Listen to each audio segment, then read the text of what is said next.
最近在网络上爆红的神曲《生僻字》，让你看着歌词也不一定会唱，因为歌词里面夹杂了将近80个不常看到的生僻字，搭配好听的洗脑旋律，随着抖音 App 的流传，在网络上掀起一股翻唱热潮。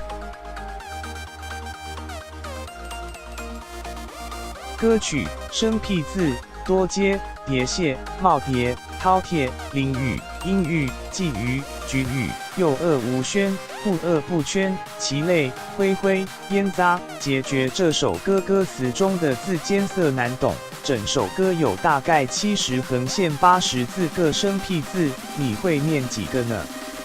民众 vs 记者，火、炎、燕、易安第二声，五月天的歌词有是什么是什么，我要从头唱一次才知道，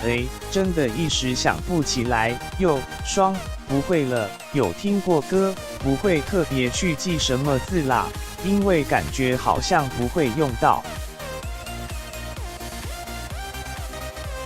真的很难，像是4个又合在一起，或是3个龙叠起来，根本看都没看到过。大家会念的字不到一半，就连艺人罗志祥看到也崩溃。艺人罗志祥，刚刚我看到一个3个龙的字怎么念？网红这群人展瑞 vs 木星展荣展瑞 KR Brothers， 我写坑赢，我写沆瀣，哈哈哈哈哈哈，坑赢。因为实在太多冷僻字，让不少人想要挑战。这首生僻字其实是毕业于四川音乐学院的陈科宇在2017年创作的，内容集结汉字中少见的单字或单词，搭配动感旋律，去年底意外在抖音爆红，并掀起一股翻唱热潮。